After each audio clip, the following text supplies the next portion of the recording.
So in this video I'm going to show you how to draw a cassette tape for your old technology page. So you're going to want to start off by using a ruler and a pencil to lightly draw a rectangle. Notice how I'm pointing to the left hand side of my paper to try and line up the ruler. If you have a nice 90-degree angle on the ruler in line with the side of the page, then you know you're going to have a nice straight rectangle rather than having one that's wonky or isn't the same on both sides. Okay, and once you've got your rectangle and you're happy with it, what you'll notice about a cassette tape is the edges are naturally rounded. So now that you've got all four edges correct, you can start to round off your edges of your tape and start to build in the other layers.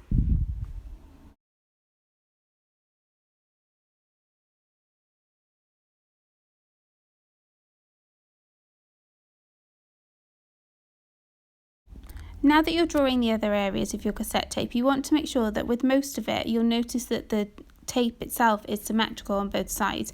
So you want to use little measurements to make sure that you're getting the same details on each side correct. Okay, so you can do this by drawing one side, referring to the picture, and then measuring how much that is in real life on your page, and then using that as a reference for the other side. It doesn't matter which side you start with, it's completely your preference. Okay, and don't be afraid to keep editing until you're happy with it. It's really important that you press lightly with your pencil to ensure that it's very easy for you to rub out and not affect your drawing overall.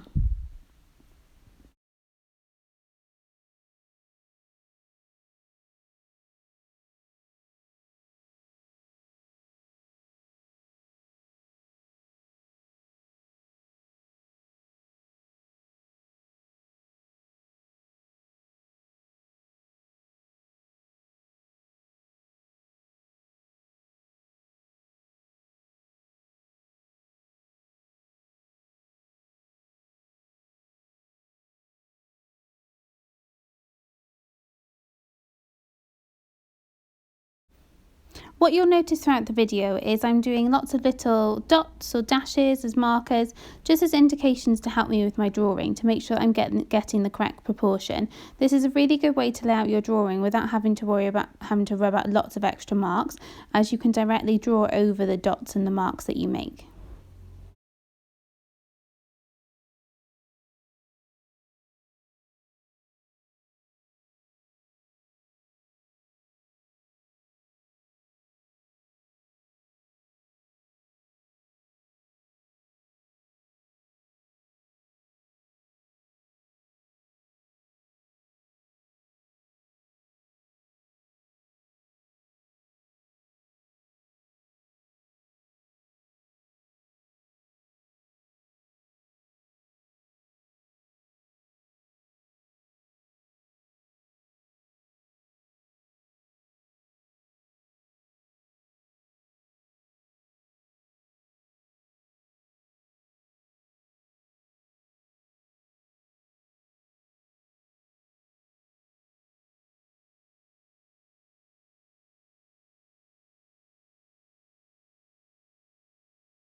So what you'll see here is I'm just using the little markers again to draw the two circles for the internal section of my tape, and I'm going to in a second add some circles to my page. When it comes to drawing circles, you could draw around something like a 1p piece or a small pen cap, or equally like I'm doing here is you can just freehand draw it. Once you've got one circle and you're happy with it, make a dot at the top and the bottom on the other side to make sure that your second circle matches up to the first one. Okay, probably the hardest bit is the internal part of the tape now. So if you draw almost a star shape as I'm doing here, you can use that as a guideline and then build round it to draw the cog that's inside the wheel of the tape. Okay, and I find this is probably the easiest way to do it, and then you can work into them as much or as little as you like afterwards.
So when it comes to adding lettering to your cassette tape, what I find it's easiest is to draw it normally as I would if I was writing it, and then to build the thickness of the layer around it, as you can see I'm doing here.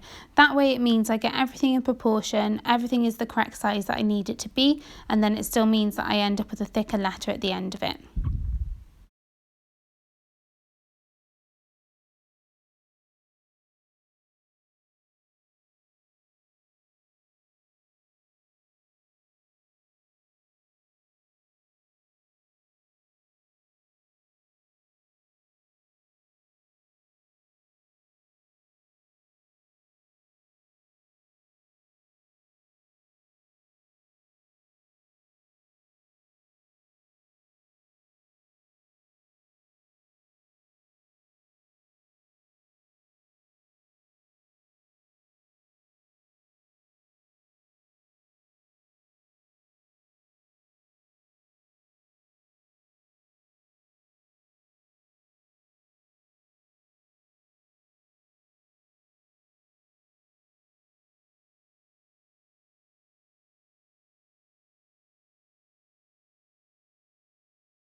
So once you're happy with the drawing, the next part is you're just going to start building in some shading. So on the cassette tape that I've chosen to draw, it's mainly grey pencil shading with hints of colour, okay? But you go with whatever cassette tape that you've chosen to draw and follow that colour format. So on mine I'm just building in some shading, and I'm doing that mainly by using hatching lines, so lines that just go in one direction, and then sometimes cross hatching where I'm overlapping the lines opposite angles, okay? And you're just going to build that up slowly. Use a rubber to erase any bits that you no longer need, and just slowly start to build in the shading and neaten any edges that you need to, using your ruler as much as you can to ensure that you get those precise measurements. What you'll want to do is with your shadings, you'll really want to vary the pressure of your pencil. So by including lots of light pencil shading as I am here, you can very gently and subtly smudge it in. Okay, you don't need to kind of add any water to your page, and you're just very lightly smudging. You're not really putting too much pressure on the paper, but it's just going to smudge the graphite into the page to make it more subtle. And then you can go over this technique again if you want to. Okay, continue this technique around the cassette tape following your design. As you can see here, I've added most of the colour in, and I'm just adding the final touches now with a light cream colour. So what you'll notice again about the cassette tapes and the examples is they're not all block colours. Some of it is quite translucent and quite soft, and that's the bit that I'm adding now, that just a subtle yellow colour. So what you'll notice is I'm mainly doing the edges first, blocking them in, and then fill in the big shape. And you'll also notice that I'm mainly just going back and forth in kind of opposite directions. I'm not changing the direction of the pencil to an opposite angle, and that's going to mean that actually I'm going to end up with a smoother appearance of my pencil. So when you are applying colour, and this goes for anything, you want to make sure that you're going back and forth in the same direction, almost like parallel lines, rather than overlapping the colour in different directions, which is going to cause your paper to have marks on it which overlap, and then it doesn't create that smooth appearance that you're looking for. You could choose to go over this if you wanted to with maybe a fine liner pen, but I would test the thickness onto a spare piece of paper first. I think it looks really nice just with the coloured pencil, but go with what design you've chosen and what you want your first introduction page for old technology to look like.